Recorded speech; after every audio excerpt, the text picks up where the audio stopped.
Bonjour et bienvenue à tous dans le journal de l'économie. Ce n'est plus qu'une question de temps. Le lancement de la 4G, c'est pour bientôt. Les trois opérateurs télécoms ont tous déposé leur dossier de candidature pour les prochaines licences. C'est ce que vient d'annoncer l'Agence nationale de la réglementation des télécommunications.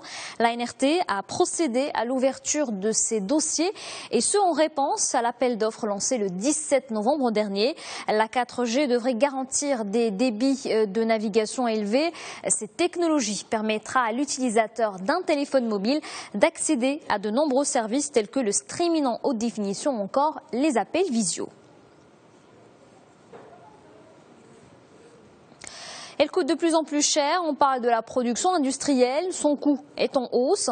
Une progression estimée à 1% au cours du 4e trimestre 2014.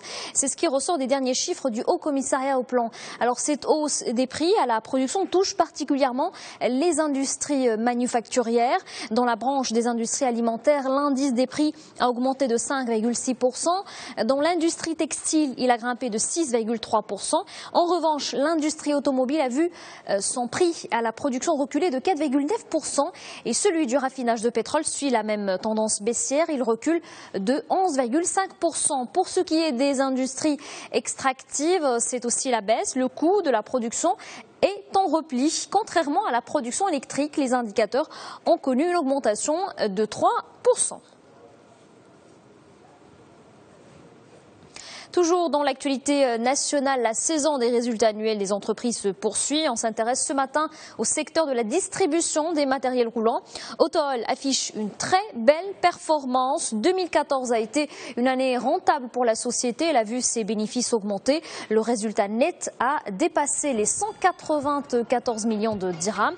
Le chiffre d'affaires n'est pas en reste. Il a atteint 2,4 milliards de dirhams en amélioration de 2%. L'année 2014 a été surtout marquée par d'importantes réalisations au niveau commercial. Autohall a conquis des parts de marché sur le véhicule industriel. Elle s'impose à 41,8% du marché. Et dans l'actualité internationale, l'Espagne, la dette publique du pays atteint un nouveau record.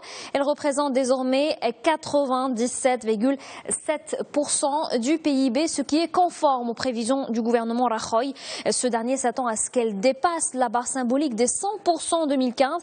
Elle devrait même toucher un sommet de 101% l'année prochaine avant de redescendre à 98,5% en 2017. Le gouvernement espagnol est confiant pour les 5 années à venir.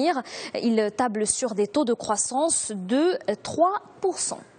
Et voici une bonne nouvelle pour le gouvernement grec. L'économie du pays se redresse. Elle aurait enregistré une croissance de 0,8% en 2014. Ce sont là les estimations du service grec de la statistique. Une prévision qui dépasse celle des créanciers du pays.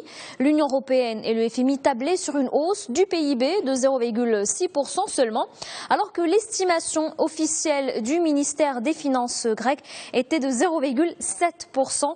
Une bonne nouvelle donc après 6 ans de récession profonde. Cette performance de l'économie grecque s'explique en partie par une saison touristique record. Le nombre de touristes a en effet progressé de 15% par rapport à 2013. Un mot d'énergie maintenant avant de terminer. L'AIE vient de relever légèrement sa prévision de croissance de la demande mondiale de pétrole. Cette année, la consommation de l'or noir devrait augmenter de 990 000 barils par jour en 2015. Elle devrait atteindre environ 935 millions de barils par jour. Dans son rapport mensuel, l'Agence internationale de l'énergie détaille les raisons derrière cette reprise de la demande. Eh bien, selon elle, c'est grâce à une croissance mondiale en légère hausse, une météo plus froide et une base de comparaison peu élevée. Depuis mi-juin 2014, l'offre est surabondante sur le marché et elle est l'une des causes de la chute des cours de pétrole. Le prix de l'or noir a perdu plus de 50% de sa valeur. Voilà donc pour l'actualité économique. Très bonne journée à tous sur notre antenne.